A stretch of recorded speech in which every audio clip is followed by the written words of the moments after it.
Welcome to साकार foundation विद्यार्थी मित्रांनो. आज आपण एक नवीन विषय बघणार आहोत. त्याचं नाव आहे पॉप्युलेशन्स. ज्यावेळेस भारताने चीनला मागे टाकून पहिल्या क्रमांकावर पॉप्युलेशनच्या बाबतीत जागतिक स्तरावर स्वतःचं नाव केलं, तर त्याच्या अंतर्गत आपल्याला दिसून येईल की पॉप्युलेशन हा सध्या चर्चेमध्ये विषय आहे आणि त्याच्यावर कंटिन्युअसली क्वेश्चन्स पण आपल्या MPSC मध्ये विचारले जातात. मग ज्यावेळेस आपण पॉप्युलेशनची गोष्ट करतो, तर ही पॉप्युलेशन का महत्वाची आहे? तर त्यावेळेस आपल्याला एक दिसतंय की जे इकॉनॉमिक्स पर्सन आहे, त्या इकॉनॉमिक्स आणि स्टॅटिस्टिकल पर्सनने त्या गोष्टीवर भाष्य केलेलं आहे की कोणत्याही देशाची प्रगती, त्या देशाची प्रगती आणि त्याच्यामध्ये असलेल्या पॉप्युलेशनचा असलेला रेशो हा सर्वात डिटर्मिनंट फॅक्टर असतो कोणत्याही देशाच्या अर्थव्यवस्थेला बळकटी आणण्यासाठी. मग अर्थव्यवस्थेच्या दृष्टिकोनातून जर आपण बघायला गेलं तर काही वेळेस पॉप्युलेशन ही चांगली पण आहे. मग अशा वेळेस ह्या पॉप्युलेशनचा जेव्हा आपण संदर्भ घेतो तर त्यावेळेस ह्या पॉप्युलेशनचा असलेला रेशो किती असायला पाहिजे, किंबहुना तो कोणत्या प्रकाराचा असायला पाहिजे, त्याच्यामध्ये एज फॅक्टर्स किती असायला पाहिजे, ह्या सगळ्या गोष्टी जेव्हा आपण आढावा घेतो तर त्यावेळेस आपल्याला हे पॉप्युलेशनचा असलेला संदर्भ लक्षात घेणं गरजेचं आहे.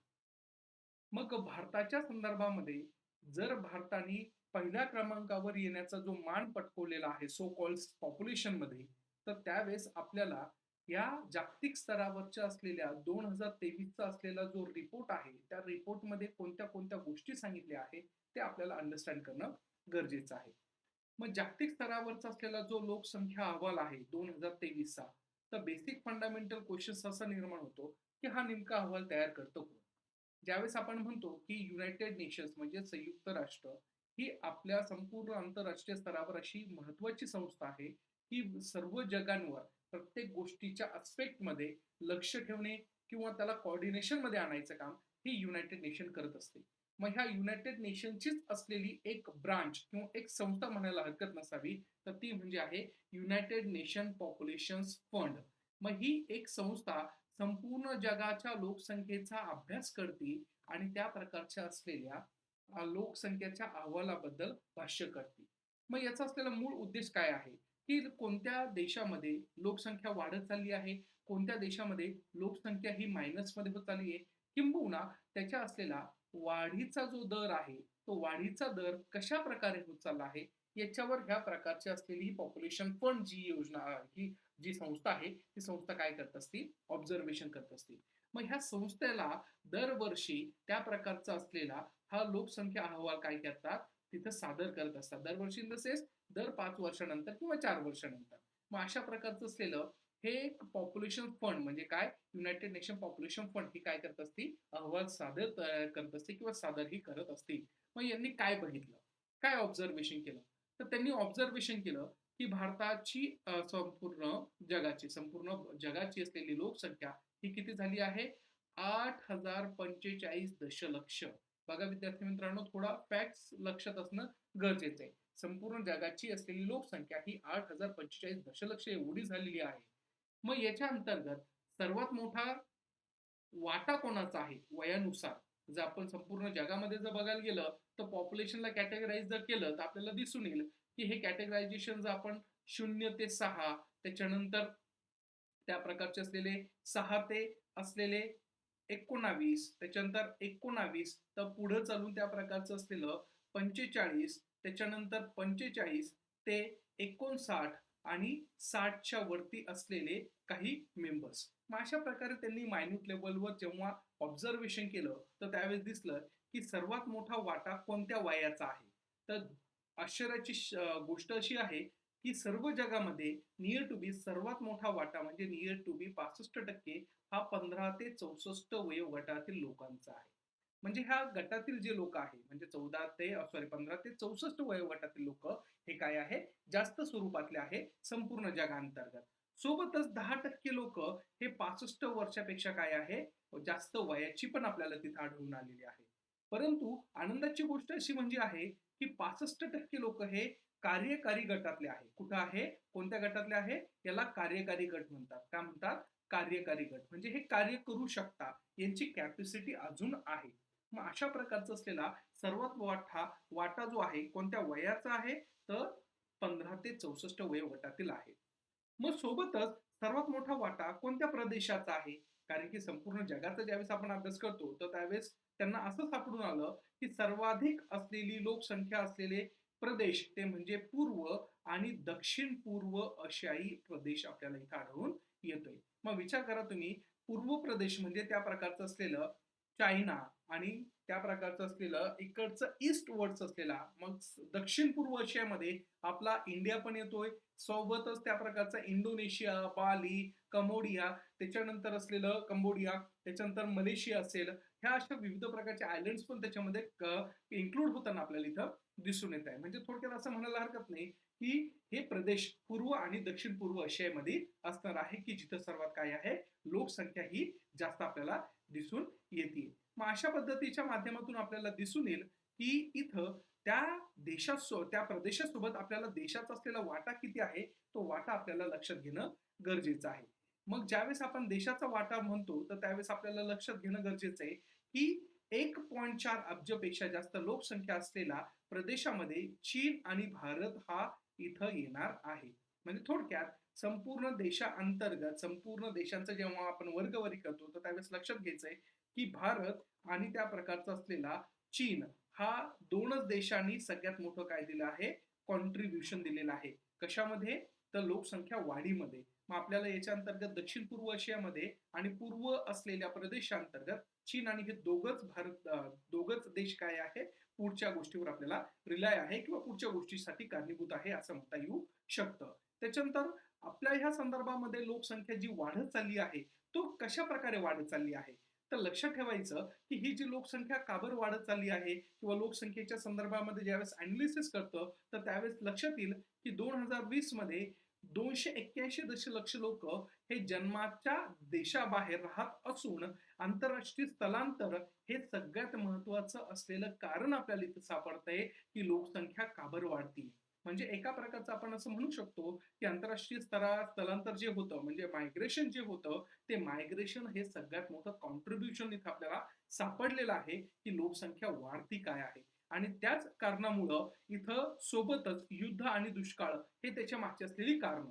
मग याच्यामुळं लोकसंख्या वाढीचा दृष्टिकोन तयार झालेला आहे असं युनायटेड नेशन पॉप्युलेशन फंडच्या असलेल्या या संस्थेला आढळून आलेलं आपल्याला दिसून येते. सोबतच जागतिक स्तरावरच्या असलेल्या लोकसंख्या जी वाढत चाललेली आहे त्या वाढतीच्या संदर्भामध्ये आपल्याला एक महत्वाची गोष्ट अधोरेखित करावं लागणार आहे की हे वाढतं जे आयुर्मान आहे ते दिवसंगणित वाढताना आपल्याला दिसत आहे. मग सरासरी असलेला पुरुषांची असलेली जी आयुर्मानता आहे ती किती आहे, 71 वर्ष आहे जागतिक स्तरावर, तर महिला किती आहे, 76 आहे. मग आपण असं म्हणू शकतो की जागतिक स्तरावर असेल किंवा भारताच्या स्तरावर असेल तर ही जागतिक लोकसंख्या ही या अकॉर्डिंगली 71 पुरुषांचं वय आणि 76 हे महिलांचं वय आपल्याला याच्या अंतर्गत दिसून येत आहे. सोबतच ह्या युनायटेड नेशन पॉप्युलेशन फंडने काही अंदाज बांधलेले आहे. मग ह्या अंदाजाचा ज्यावेळेस आपण विचार करतो तर त्यावेळेस आपल्याला दिसून येईल की 2030 मध्ये जागतिक लोकसंख्या सुमारे किती होऊ शकते, तर 8.5 अब्ज एवढं होण्याची शक्यता आहे. म्हणजे विचार करा, दिवसंगणित आपल्याकडं लोकसंख्या वाढीचा जर हा वाढतच चाललेला आहे. सोबतच 2050 पर्यंत हा 9.7 अब्ज होण्याची ताकद ठेवतो. आणि जर आपण 2100 व शतक बघत असेल किंवा वर्ष बघत असेल तर त्याचं असलेलं आपल्याला 10.4 अब्ज एवढं वाढू शकतंय. म्हणजे ट्रिमेंडसली जसं ज्या पद्धतीने आपल्याकडं अन्नधान्याचं उत्पादन होतं त्याच्या पलीकडेही जाऊन आपल्याकडं लोकसंख्या वाढताना दिसते. मग जी लोकसंख्या वाढतीये ती भूमितीय पद्धतीने आपल्याला दिसून येते आणि जे अन्नधान्य आपण पिकवतोय ते काय होत चाललं आहे, गणिती पद्धतीने म्हणजे 1, 2, 3च्या टप्प्यात वाढतंय आणि लोकसंख्या कशाच्या पद्धतीने वाढते, 2, 4, 8 अशा पद्धतीने वाढते. मग हे जेव्हा माल्थिशियस थेअरी जो आहे, माल्थिशियस जो व्यक्ती आहे त्यांनी सांगितलं होतं जर लोकसंख्या अशी वाढत चालेल तर ऑटोमॅटिकली काय होणार आहे, त्या प्रकारच्या असलेल्या गोष्टीवर ताण पडेल आणि संपूर्ण जगावर एका प्रकारचं असलेलं काय होऊ शकतं, संकट निर्माण होण्याची काय आहे, शक्यता नाकारता येऊ शकत नाही. त्याच्यानंतर आहे अजून काय अंदाज वर्तवले की 2037 पर्यंत मध्य आणि दक्षिण आशिया या जगातील सर्वाधिक लोकसंख्या असलेला प्रदेश बनण्याची काय आहे, अपेक्षा आहे. ज्या आत्ता पद्धतीने आपण बघितलं की पूर्व आणि दक्षिण पूर्व आशियाई प्रदेश हा जास्त लोकसंख्येला कॉन्ट्रीब्युट करणार आहे. परंतु येत्या आगामी काळामध्ये आता तो स्पेक्ट्रम स्विच होऊन मध्य आणि दक्षिण आशियामध्ये लोकसंख्या वाढण्याची काय आहे शक्यता नाकारली गेलेली नाहीये. म्हणजे तिथंही वाढण्याची काय आहे 100% चान्सेस आहे. 2050 पर्यंत अजून पुढे काय सांगितलं यांनी तर 2050 पर्यंत जागतिक लोकसंख्येतील निम्म्याहून अधिक वाढ काय निम्म्याहून अधिक वाढ ह्या 8 देशांमध्ये होण्याची शक्यता आहे. मग कोणतं आहे काँगो आहे, इजिप्त आहे, इथिओपिया आहे, भारत आहे, नायजेरिया आहे, पाकिस्तान आहे, फिलिपिन्स आहे आणि टांझानिया आहे. मग अशा प्रकारच्या असलेल्या ह्या देशांतर्गत सर्वात जास्त लोकसंख्या वाढण्याची भीती आहे 2050 पर्यंत 8 देशामध्ये केंद्रित होईल अशाही प्रकारच्या गोष्टीवर त्यांनी भाष्य केलेलं दिसून येते. मग ज्यावेळेस आपण असं म्हणतो की हे अंदाज वर्तविले आहेत त्याच्याही पलीकडे जाऊन ह्या संदर्भामध्ये ज्यावेळेस आपण अनालिसिस करतो तर त्या प्रकारच्या गोष्टीमध्ये आपल्याला दिसतंय की भारताने आता 1428.6 दशलक्ष लोक हे आता काय केलेलं आहे पुढे नेलेली आहे किंवा सध्याची कंडिशन मध्ये आपण म्हणू शकतो 140 कोटी जनता आपल्या भारत देशामध्ये राहतीये. भारताचा विकास दर त्याच्या कंपॅरिझन मध्ये जर बघायला गेलं तर 2.3 वरून 1 पर्यंत झालेला आपल्याला दिसून येतोय. मग अशा पद्धतीचा असलेला ज्यावेळेस संदर्भ घेतो तर त्यावेळेस आपल्याकडं भारताकडं सगळ्यात मोठी संपत्ती काय आहे तर 68% लोक हे कोणत्या वयोगटातील आहे 15 ते 64 वयोगटातील आहे. यालाच म्हणलं जातं डेमोग्राफिक डिव्हिडंड. काय म्हणलं जातं डेमोग्राफिक डिव्हिडंड. डेमोग्राफिक डिव्हिडंड म्हणजे की त्या प्रकारचं असलेलं आपल्या भारत देशामध्ये ह्या लोकांची कार्य करण्याची क्षमता जास्त आहे. बघा ना साहजिकच आहे आपल्याकडे 0 ते 6 वयोगटातील बालक काही कामाचे नाहीये. इवन दो त्या प्रकारचं असलेलं 14 पर्यंत आपण कोणत्याही पद्धतीने त्यांना काम सांगू शकत नाही आणि त्याच्यानंतर असलेले 70 नंतर जे पण आपले वयोवृद्ध लोक आहेत ते पण आपले काही कामाचे नाहीये. मग भारतामध्ये जर नियर टू बी 68% हे जर 15 ते 64 वयोगटातील असेल तर म्हणजे आपल्याकडे डेमोग्राफिक डिव्हिडंड कसा आहे चांगला आहे. मग डेमोग्राफिक डिव्हिडंडचा फायदा काय होऊ शकतो तर त्या संदर्भामध्ये पहिला फायदा असणार आहे ते म्हणजे काय की सगळ्यात असलेलं कार्य करण्याची असलेली क्षमता भारताकडे जास्त आहे. दुसरी गोष्ट भारताला त्या प्रकारचा काय मिळू शकतो रेव्हेन्यू मिळू शकतो. सोबतच भारतामध्ये नाविन्य शोधाची असलेली निर्मिती लवकर होण्याची शक्यता आहे. म्हणून भारताकडं डेमोग्राफिक डिव्हिडंडचा जेव्हा संदर्भ घेतो तर त्यावेळेस आपल्याकडं यांचं कॉन्ट्रीब्युशन हे फार महत्वाचं आहे हे लक्षात येऊ शकतं. सोबत काय दर्शवितो हा अहवाल तर 26% हे 10 ते 24 वयोगटातील काय 26% 10 ते 24 वयोगटातील आहे. त्यामुळं असं म्हटलं जातं भारत हा जगातील सर्वात तरुण देशापैकी एक बनलेला आहे. मग अशा पद्धतीच्या माध्यमातून आपण तिथं स्पष्ट सांगू शकतो की यस भारताने बऱ्यापैकी काही गोष्टीवर त्या संदर्भात काय केलेलं आहे अचिव्हमेंट केलेली आहे. अचिव्हमेंट इन द सेन्स त्या प्रकारचं असलेलं आपल्याला त्याचा बेनिफिट भेटू शकतो. याच्यामध्ये अजून एक अधोरेखित करण्यासारखी गोष्ट आहे विद्यार्थी मित्रांनो ती म्हणजे काय की भारतातील एकूण प्रजनन दर जो आहे तो सातत्याने कसा होत चालला आहे घसरत चाललेला आहे. म्हणजे थोडक्यात प्रजनन दर म्हणजे काय की एखादी महिला 16 ते 49 वयोगटामध्ये तिच्या असलेल्या रिप्रोडक्टिव्ह एज मध्ये किती लेकरांना जन्म देऊ शकते. मग अशा प्रकारचं असलेलं जर आपण पहिलं जेव्हा आपण याचा संदर्भ घेतो तर पहिले असलेल्या महिला त्या महिलांना 4 किंवा 4 पेक्षा जास्त मुलं बाळ किंवा लेकरं होण्याची शक्यता जास्त होती. का पूर्वीचे असलेल्या काही मेडिकल फॅसिलिटीज नव्हत्या त्यामुळं असलेल्या बालकांची संख्या जास्त होती.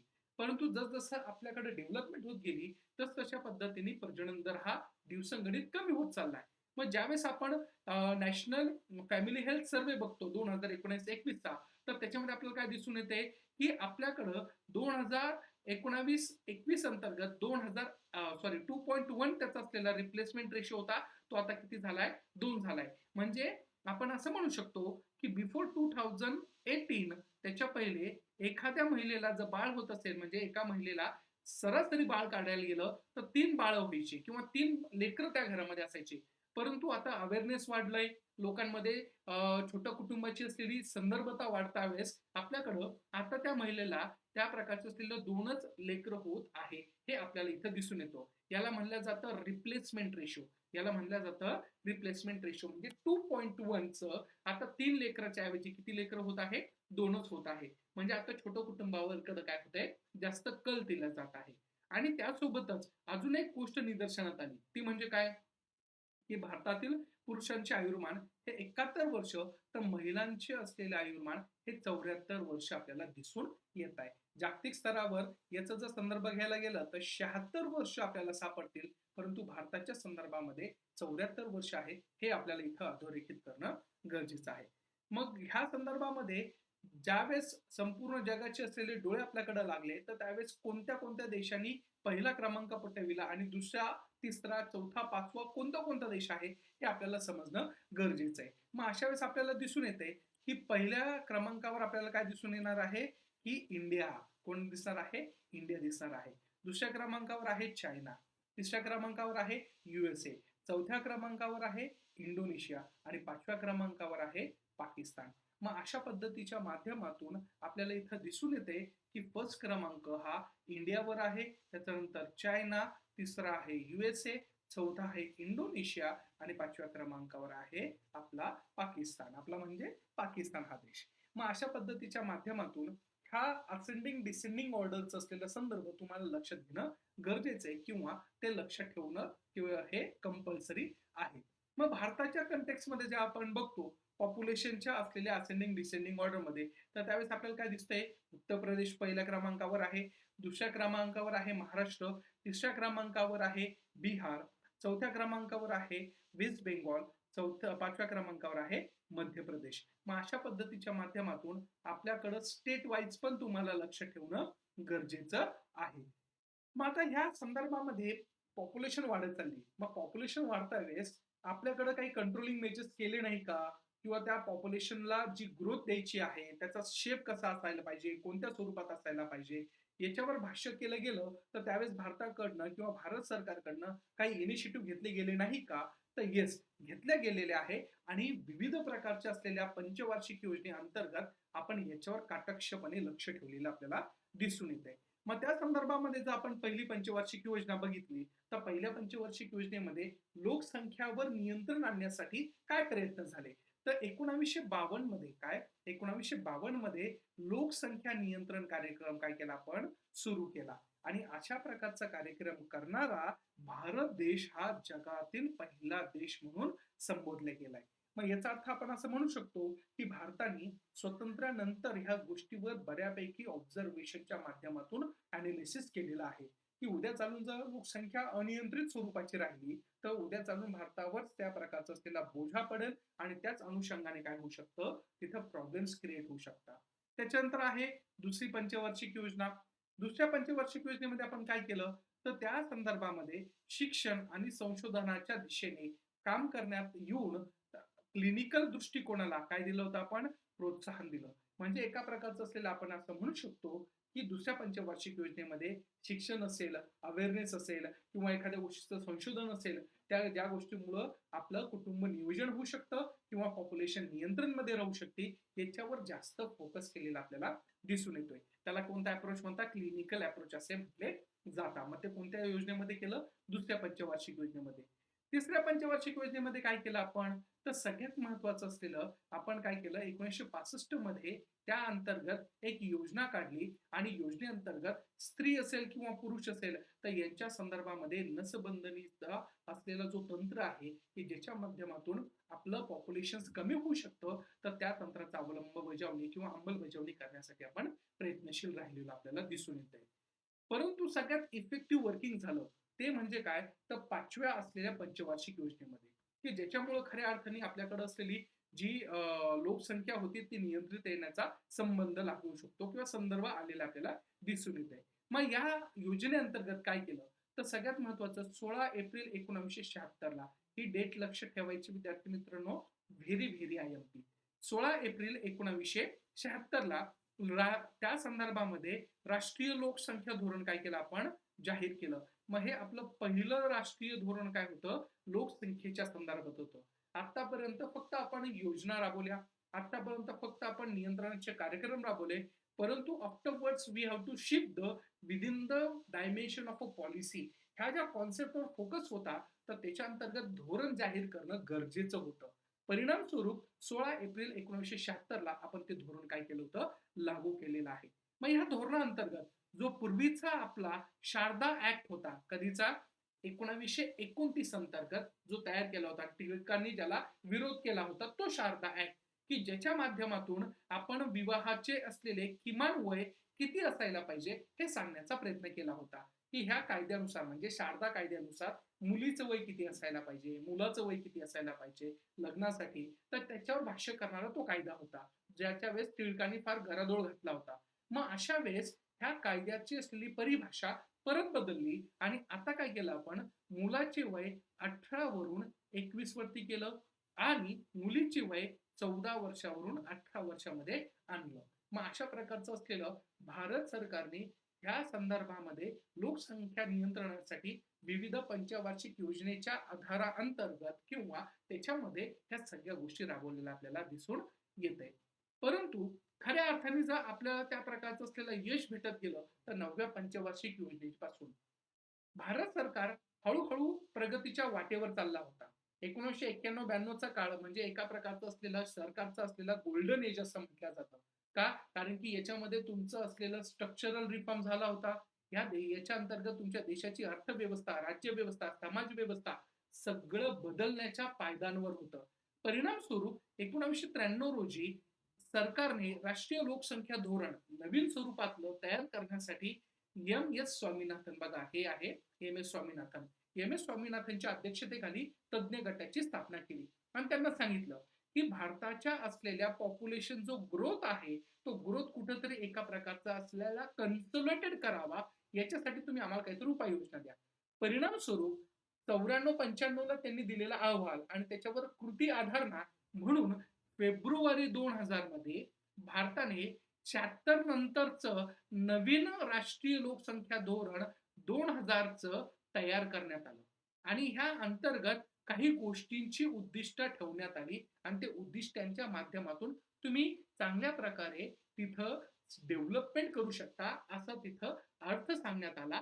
किंबहुना अशा प्रकारे जर केलं तर उद्या चालून भारताच्या असलेल्या लोकसंख्येला तुम्ही कंट्रोलमध्ये आणू शकता आणि सोबतच भारताची प्रगती ही निश्चित स्वरूपात करू शकता, याचा तिथं संदर्भ त्यांनी दिला. मग आपण त्या प्रकारचं असलेलं राष्ट्रीय लोकसंख्या धोरण 2000 राबवलं. मग ह्या राष्ट्रीय लोकसंख्या धोरण अंतर्गत आपण 3 उद्दिष्टे ठेवले. पहिलं होतं तात्पुरत्याचं उद्दिष्ट, दुसरं होतं मध्यकालीन उद्दिष्ट आणि तिसरं होतं ते दीर्घकालीन उद्दिष्ट.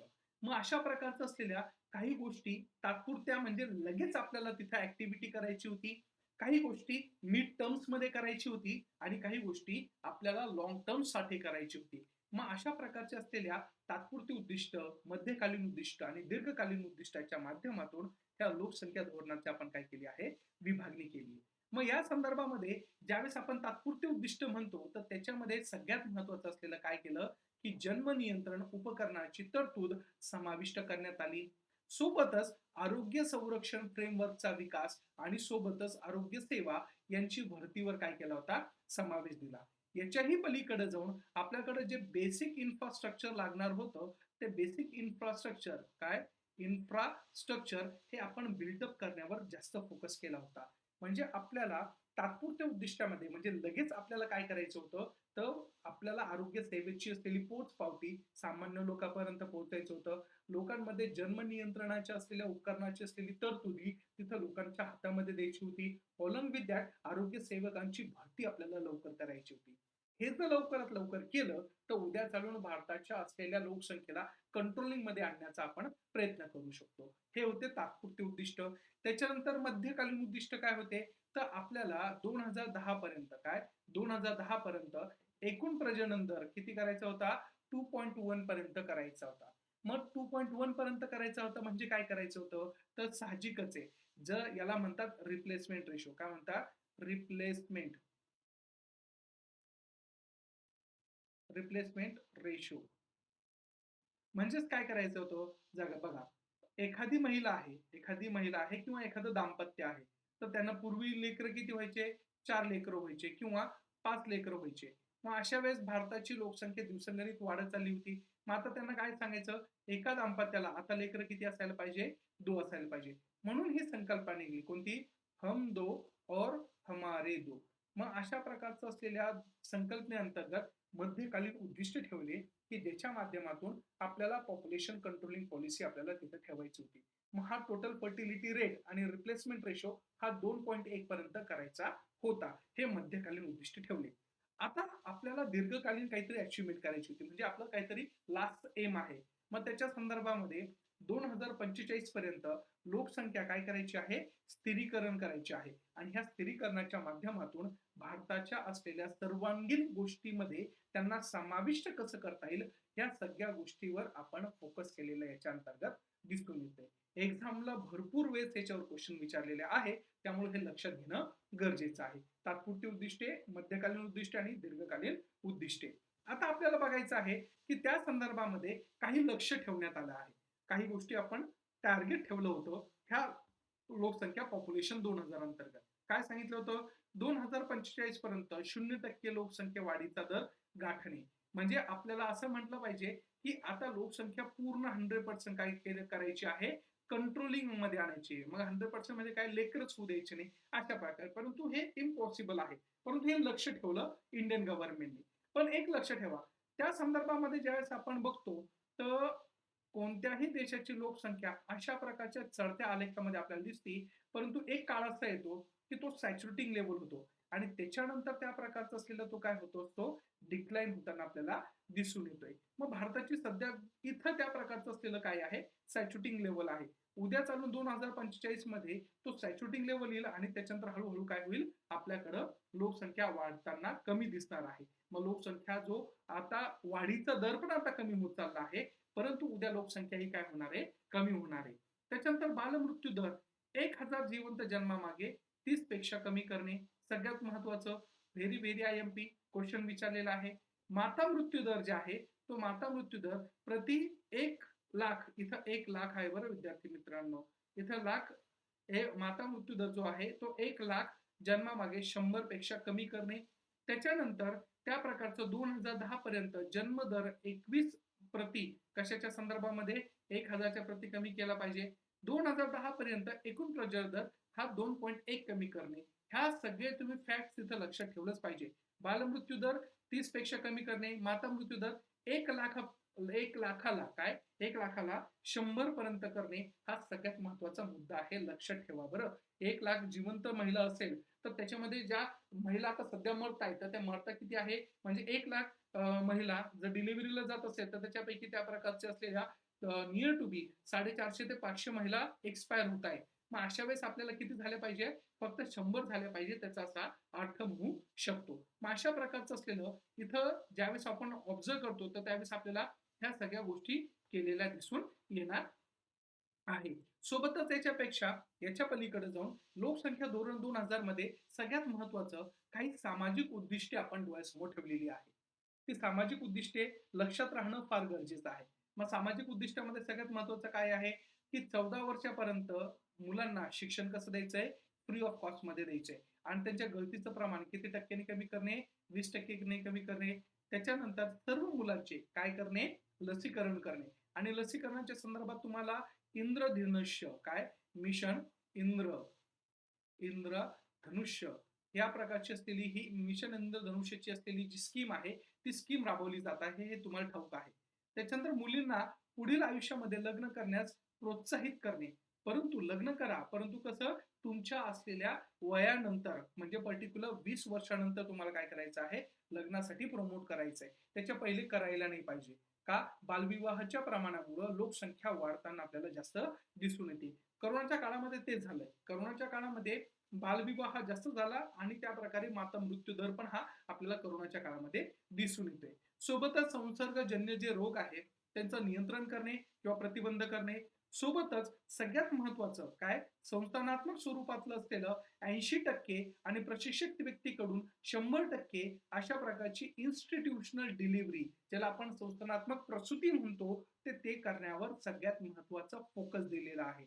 म्हणजे आपल्याला एखादी महिला गर्भवती असेल तर त्या गर्भवती माताचं असलेलं प्रॉपरली डिलिव्हरी सिस्टीम ही इन्स्टिट्यूशनलच झाली पाहिजे. बाकीच्या घरी तुम्ही डिलिव्हरी करू नका, अशा प्रकारचा त्याचा संदर्भ आहे. 80% संस्थानात्मक प्रसूती आणि 100% डॉक्टर कडनंच झाली पाहिजे, अशा प्रकारचा तो संदर्भ आहे.